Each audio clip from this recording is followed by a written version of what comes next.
నమస్కారం Bahujan times news కి స్వాగతం. ప్రధానమంత్రి నరేంద్ర మోడీ, ముఖ్యమంత్రి రేవంత్ రెడ్డి ఇద్దరు బడే భాయ్ చోటా భాయ్ అని తెలంగాణ ప్రజలను మోసం చేయడంలో వాళ్ళిద్దరిది ఒకటే తీరని మాజీ మంత్రి సిద్దిపేట ఎమ్మెల్యే హరీష్ రావు సంచలన వ్యాఖ్యలు చేశారు. ఒకరిది మోసపూరి చరిత్ర అయితే మరొకరిది ద్రోహపు చరిత్రని, ఈ రెండు పార్టీలు తెలంగాణ పాలిట శత్రువులని ఆయన తీవ్రస్థాయిలో విమర్శించారు. జహీరాబాద్ నియోజకవర్గం చెందిన పలువురు బీజేపీ నాయకులు, కార్యకర్తలు హరీష్ రావు సమక్షంలో బీఆర్ఎస్ చేరారు. ఈ సందర్భంగా ఏర్పాటు చేసిన కార్యక్రమంలో ఆయన మాట్లాడుతూ కేంద్రంలోని బీజేపీ, రాష్ట్రంలోని కాంగ్రెస్ ప్రభుత్వాలపై నిప్పులు చెరిగారు. కేంద్రంలోని మోడీ ప్రభుత్వంపై విరుచుకుపడుతూ కేంద్ర బడ్జెట్లో తెలంగాణకు గుండు సున్నా ఇచ్చారు. రాష్ట్రం నుంచి 8 మంది ఎంపీలను గెలిపించేందుకు కృతజ్ఞత కూడా చూపలేదు. నల్లధనం తెచ్చి 15 లక్షలు ఇస్తామన్న హామీ, రైతుల ఆదాయం రెట్టింపు చేస్తామన్న మాట ఏమైందని హరీష్ రావు ప్రశ్నించారు. 350 ఉన్న గ్యాస్ సిలిండర్ ధరను 1200కు, 65 రూపాయలు ఉన్న పెట్రోల్ను 100 రూపాయలకు పెంచింది బీజేపీ కాదా అని నిలదీశారు. ఎన్నికలు రాగానే ధరలు తగ్గించినట్లు డ్రామాలాడి ఎన్నికలు ముగియగానే మళ్లీ పెంచి ప్రజలను మోసం చేస్తున్నారని ఆయన ఆరోపించారు. మరోవైపు రాష్ట్రంలోని కాంగ్రెస్ ప్రభుత్వంపై హరీష్ రావు తీవ్ర విమర్శలు గుప్పించారు. నమ్మి ఓటేసిన ప్రజలను సీఎం రేవంత్ రెడ్డి నట్టేట ముంచుతున్నాడు. కేసీఆర్ హయాంలో ఎన్నడూ లేని విధంగా రైతులు నేడు యూరియా కోసం తీవ్ర ఇబ్బందులు పడుతున్నారు. యూరియాను సకాలంలో అందించడంలో కాంగ్రెస్ ప్రభుత్వం పూర్తిగా విఫలమైందని దుయ్యబట్టారు. తెలంగాణ రైతులంటే కేంద్ర రాష్ట్ర ప్రభుత్వాలకు చిన్నచూపని ఆయన ఆగ్రహం వ్యక్తం చేశారు. రాబోయే స్థానిక సంస్థల ఎన్నికల్లో సంగారెడ్డి జిల్లా పరిషత్తో పాటు ఉమ్మడి మెదక్ జిల్లాలోని అన్ని స్థానాల్లో బీఆర్ఎస్ కైవసం చేసుకుంటుందని హరీష్ రావు ధీమా వ్యక్తం చేశారు.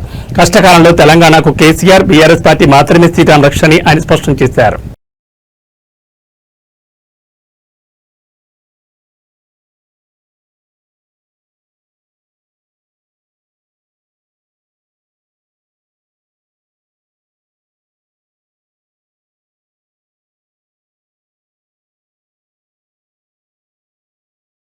నా ప్రియమైన స్నేహితులతో ప్రతి రీయూనియన్ ఎప్పటికీ మర్చిపోలేని అనుభూతిగా నిలుస్తుందని మెగాస్టార్ చిరంజీవి పేర్కొన్నారు. 80 ఏళ్ల నాటి తారల రీయూనియన్ ఫోటోలను పంచుకుంటూ మెగాస్టార్ ఈ వ్యాఖ్యలు చేశారు. ఇవి ఎప్పటికీ అందమైన జ్ఞాపకాలని ఆయన అన్నారు. తమ మధ్య దశాబ్దాలుగా కొనసాగుతున్న ఈ బంధం విడదీయలేదని చెప్పారు. అలనాటి తారలు ప్రతి ఏటా రీయూనియన్ వేడుకలు నిర్వహించుకుంటున్న విషయం తెలిసిందే. చెన్నైలో వరదల కారణంగా గత ఏడాది వాయిదా పడింది. తాజాగా ఈ నెల 4న దక్షిణాది, ఉత్తరాది నటులు మొత్తం 31 మంది కలిసి చెన్నైలో పార్టీ చేసుకున్నారు. ఈ సమావేశానికి సంబంధించిన ఫోటోలను మెగాస్టార్ చిరంజీవి సోషల్ మీడియా వేదిక ఎక్స్ ద్వారా పంచుకుంటూ ఎన్నో అందమైన జ్ఞాపకాలు, మరెన్నో నవ్వులతో ఈ వేడుక ఆనందంగా సాగింది. ప్రతిసారి మొదటి సమావేశంలానే ఉంటుందని చిరంజీవి తన పోస్టులో రాసుకొచ్చారు. ఈ ఫోటోలు ప్రస్తుతం సోషల్ మీడియాలో వైరల్ గా మారాయి. ఈ రీయూనియన్ వేడుకలో చిరంజీవి, వెంకటేష్, జాకీ ష్రాఫ్, శరత్ కుమార్, రాజ్ కుమార్ సేతుపతి, నరేష్, సుప్రియ, నదియా, రాధ, రమ్యకృష్ణ, సుమలత, జయసుధ, శోభన్లతో పాటు మరికొందరు అగ్రతారలు పాల్గొన్నారు.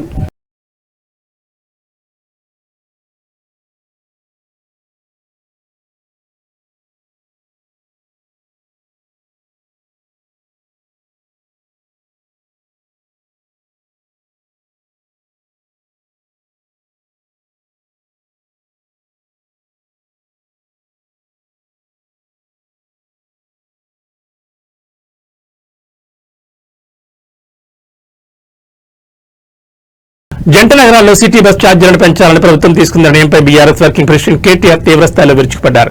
ఒకేసారి కనీస ఛార్జీని ఏకంగా 10 రూపాయలు పెంచడం దుర్మార్గమని, ఇది ముఖ్యమంత్రి రేవంత్ రెడ్డి అసమర్థ పాలనకు నిదర్శనమని ఆయన విమర్శించారు. ఈ మేరకు ఆయన ఎక్స్ వేదికగా ప్రభుత్వంపై తీవ్ర ఆగ్రహం వ్యక్తం చేశారు.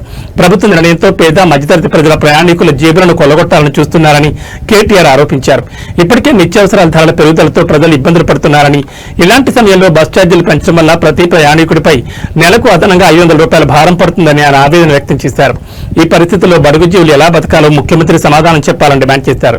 కనీస ఛార్జీపై ఏకంగా 50% పెంచడం దారుణమని కేటీఆర్ అన్నారు. విద్యార్థుల బస్ పాస్ ఛార్జీలు, T24 టికెట్ ధరలు పెంచిన ప్రభుత్వం ఇప్పుడు సామాన్య ప్రజలపైన భారం మోపుతోందని మండిపడ్డారు. ఉచిత బస్సు పథకం విఫలమవడం వల్లే ఆర్టీసీ దివాలా తీసిందని, ఇప్పుడు ఆ నష్టాన్ని పుచ్చుకోవడానికి ప్రజలు నడ్డివిరుస్తున్నారని ఆరోపించారు. రాజధాని వాసులపై రోజుకు ₹1 భారం మోపే ఈ నిర్ణయం హైదరాబాద్ ప్రజలపై ముఖ్యమంత్రికి ఉన్న కక్షను స్పష్టం చేస్తోందని కేటీఆర్ తన ట్వీట్లో పేర్కొన్నారు.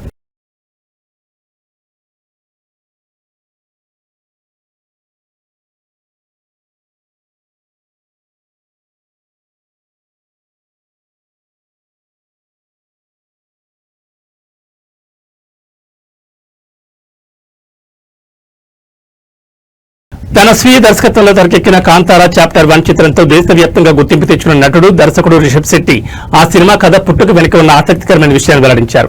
20 ఏళ్ల క్రితం తన గ్రామంలో జరిగిన ఒక వాస్తవ సంఘటన ఈ చిత్రానికి స్ఫూర్తి అని ఆయన తెలిపారు. ఇటీవల ఓ ఇంటర్వ్యూలో మాట్లాడుతూ కాంతారా సృష్టి వెనుక ఉన్న రహస్యాలను పంచుకున్నారు. సుమారు 20 ఏళ్ల క్రితం మా ఊర్లో వ్యవసాయ భూమికి సంబంధించి ఒక రైతుకు అటవీ అధికారికి మధ్య పెద్ద ఘర్షణ జరిగింది. నేను దాన్ని కేవలం ఇద్దరు వ్యక్తుల మధ్య గొడవగా చూడలేదు, ప్రకృతికి మానవ అవసరాలకు మధ్య జరుగుతున్న సంఘర్షణగా భావించాను. ఆ ఆలోచన నుంచి కాంతార కథకు బీజం పడింది. మన సంస్కృతి వ్యవసాయం చుట్టూ ఎలా అల్లుకుపోయిందో ఆలోచించడం మొదలుపెట్టానని రిషబ్ వివరించారు. సినిమాలో అత్యంత కీలకమైన క్లైమాక్స్ సన్నివేశాల గురించి మాట్లాడుతూ అందరూ క్లైమాక్స్ గురించి గొప్పగా మాట్లాడుకుంటున్నారు. నిజానికి ఆ సన్నివేశాల విజువల్స్ నేను కేవలం ఊహించుకున్నాను. నా వెనుక ఏదో ఒక అచేత శక్తి ఉండి ఆ సన్నివేశాలను రాయించిందని నేను బలంగా నమ్ముతానని ఆయన అన్నారు. కథలో ఆలోచింపచేసే అంశం ఉంటే ప్రేక్షకులు తప్పకుండా ఆదరిస్తారని రిషబ్ శెట్టి అభిప్రాయపడ్డారు. మన కంటెంట్ సామాన్యులు కూడా సులభంగా అర్థమయ్యేలా ఉండాలి.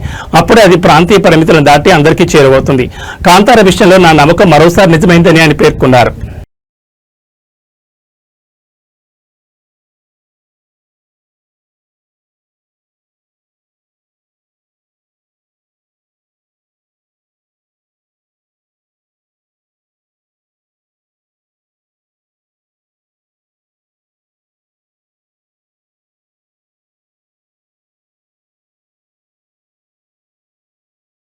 సౌర కుటుంబంలోకి బయట నుంచి వేగంగా దూసుకొస్తున్న 3I అట్లాస్ అనే తోకచుక్కతో భూమికి ఎలాంటి ప్రమాదం లేదని అమెరికా అంతరిక్ష పరిశోధన సంస్థ నాసా స్పష్టం చేసింది. సెకనుకు 61 కిలోమీటర్ల అసాధారణ వేగంతో ఇది ప్రయాణిస్తున్నప్పటికీ దీనివల్ల ఆందోళన చెందాల్సిన అవసరం లేదని తెలిపింది. ప్రస్తుతం ఈ తోకచుక్క కదలికలను నిరంతరం గమనిస్తున్నట్లు నాసా పేర్కొంది. మన సౌర వ్యవస్థకు చెందని ఖగోళ వస్తువులను గుర్తించడం ఇది మూడోసారి. గతంలో 2017లో జౌమువామువా, 2019లో 2I బోరిసోవ్ అనే వస్తువులను శాస్త్రవేత్తలు కనుగొన్నారు.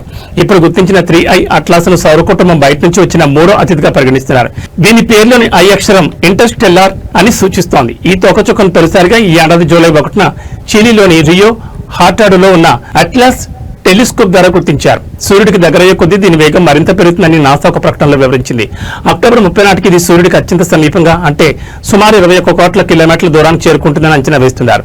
ఇది అంగారక గ్రహ కక్షకు కొద్దిగా లోపలి భాగంలో ఉంటుంది. భూమికి ఈ తోకచుక్క మధ్య దూరం చాలా ఎక్కువగా ఉంటుందని నాసా స్పష్టం చేసింది. ఈ తోకచుక్క భూమికి అత్యంత దగ్గరగా వచ్చినప్పుడు కూడా దాని దూరం సుమారు 27 కోట్ల కిలోమీటర్లు ఉంటుంది. కాబట్టి భూమికి దీనివల్ల ఎలాంటి ముప్పు లేదని నాసా శాస్త్రవేత్తలు తెలిపారు. హబుల్, జేమ్స్ వెబ్ వంటి శక్తివంతమైన టెలిస్కోపుల ద్వారా దీని గమనాన్ని నిశ్చితంగా పర్యవేక్షిస్తున్నారు. అక్టోబర్ చివరిలో సూర్యుడి వెనుక నుంచి ప్రయాణించి మార్చి 2020 నాటికి బృహస్పతిని దాటి తిరిగి మన సౌర వ్యవస్థ నుంచి శాశ్వతంగా దూరంగా వెళ్లిపోతుందని శాస్త్రవేత్తలు అంచనా వేస్తున్నారు.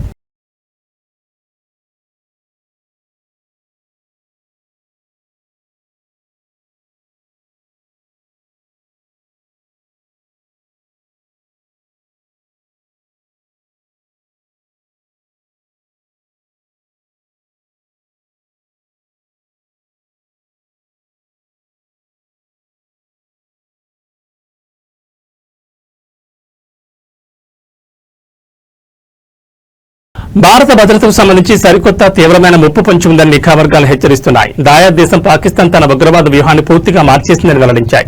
నేరుగా దాడులు చేసే బదులు బంగ్లాదేశ్ ఒక ముసుగు యుద్ధ క్షేత్రంగా మార్చి భారత్ను అస్థిరపరిచేందుకు భారీ కుట్రకు తెరలేపింది.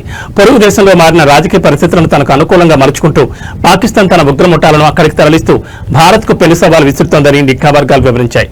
కొంతకాలం క్రితం వరకు బంగ్లాదేశ్ లో షేక్ హసీనా ప్రభుత్వం అధికారంలో ఉన్నప్పుడు పరిస్థితులు భిన్నంగా ఉండేవి. అయితే మహమ్మద్ యూనస్ నేతృత్వంలో మధ్యంతర ప్రభుత్వం ఏర్పడిన తర్వాత పాకిస్తాన్ తన పన్నాగానికి పదును పెట్టింది. యూనస్ ప్రభుత్వానికి జమాత్ ఇస్లామీ మద్దతునడంతో పాకిస్తాన్ తన ISI ద్వారా బంగ్లాదేశ్ లో ఉగ్రవాద గ్రూపులను ప్రోత్సహించడం సులువైందని భారత ఇంటెలిజెన్స్ బ్యూరో అధికారి ఒకరు తెలిపారు. ఆపరేషన్ సింధు తర్వాత పాకిస్తాన్ సైన్యం తీవ్రంగా దెబ్బతిందని, భారత సైనిక బలగాలను నేరుగా ఎదుర్కోలేమని గ్రహించిందని ఆయన వివరించారు. దీంతో వ్యూహం మార్చుకుని బంగ్లాదేశ్ ను కేంద్రంగా చేసుకుని భారత్పై దాడులకు సిద్దమవుతోందని పేర్కొన్నారు. పాకిస్తాన్ కొత్త వ్యూహం ప్రకారం ఇకపై జైషే మహమ్మద్, లష్కర్ తోయిబా వంటి ప్రధాన ఉగ్రవాద సంస్థలు కేవలం జమ్మూ కాశ్మీర్ పై మాత్రమే దృష్టి పెడతాయి. అదే సమయంలో బంగ్లాదేశ్ కేంద్రంగా పనిచేసే జమాత్ ఉల్ ముజాహిద్దీన్, బంగ్లాదేశ్ JMB, హర్కత్ అల్ జిహాదీ ఇస్లామీ, హూజీ, అన్సారుల్లా, బంగ్లా టీం, ఇస్లామిక్ స్టేట్, అల్ ఖైదా వంటి సంస్థలకు మిగతా భారతదేశాన్ని లక్ష్యంగా చేసుకుని దాడులు చేయాలని ఆదేశాలందాయి. ఈశాన్య రాష్ట్రాలతో పాటు ఉత్తర దక్షిణ భారతదేశంలో కూడా విధ్వంసం సృష్టించాలని వాటికి సూచించినట్లు నిఘా వర్గాలు గుర్తించాయి. దీని వెనుక ఉన్న ప్రధాన ఉద్దేశం భారత భద్రతా బలగాల దృష్టిని పక్కదారి పట్టించడం. ఇతర ప్రాంతాల్లో దాడులు జరిగినప్పుడు భద్రతా ఏజెన్సీల దృష్టి అటువైపు మడుతుందని, ఆ సమయంలో కశ్మీర్లో దాడులు చేయడం సులభమవుతుందని పాకిస్తాన్ భావిస్తోంది. బ్రిటన్లో నివసిస్తున్న బంగ్లాదేశ్ రాజకీయ కార్యకర్త బారిస్టర్ నిజూమ్ మజుందర్ కూడా బంగ్లాదేశ్ లో పరిస్థితులు దారుణంగా ఉన్నాయని ఆరోపించారు. యూనస్ పాలనలో గత 14 నెలల్లోనే 2500 చిత్రహింస కేసులు, 30 మంది మైనార్టీల హత్యలు, 637 మోకదారుల కేసులు నమోదయ్యాయని ఆయన ఆందోళన వ్యక్తం చేశారు. ప్రస్తుతం బంగ్లాదేశ్ లో ఉగ్రవాద గ్రూపులకు ప్రభుత్వ అండదండలు లభిస్తున్నాయని, అవి బహిరంగంగా కార్యకలాపాలు నిర్వహించే స్వేచ్ఛ కూడా ఉందని భారత అధికారులు చెబుతున్నారు. బంగ్లాదేశ్ కేంద్రంగా పనిచేస్తున్న ఈ ఉగ్రవాద సంస్థలకు ఇప్పటికే భారత్ లో స్లీపర్ సెల్స్ ఉండడం ఆందోళన కలిగించే విషయం. జేఎంబీకి పశ్చిమ బెంగాల్లో, ఏబీటీకి ఈశాన్య రాష్ట్రాల్లో, హుజీకి దక్షిణ భారతదేశంలో, అల్ ఖైదాకు ఉత్తర భారతంలో నెట్వర్క్లు ఉన్నాయి. ఇస్లామిక్ స్టేట్ భావజాలం కూడా దక్షిణ భారతంలో వ్యాపించింది. అంటే ఈ గ్రూపులు సులభంగా తమ స్లీపర్ సెల్స్ ను యాక్టివేట్ చేసి దాడులకు పాల్పడే ప్రమాదం ఉంది. అయితే గతంతో పోలిస్తే ప్రస్తుతం భారత నిఘా వ్యవస్థ చాలా పటిష్టంగా ఉందని, జాతీయ దర్యాప్తు సంస్థ ఎన్ఐఏ వంటి ఏజెన్సీలు ఉగ్రవాదాన్ని ఎదుర్కోవడంలో సమర్థవంతంగా పనిచేస్తున్నాయని అధికారులు ధీమా వ్యక్తం చేస్తున్నారు. అయినప్పటికీ పొరుగు దేశం నుంచే ముప్పు పొంచి ఉన్నందున అప్రమత్తంగా ఉండాల్సిన అవసరం ఉందని హెచ్చరిస్తున్నారు.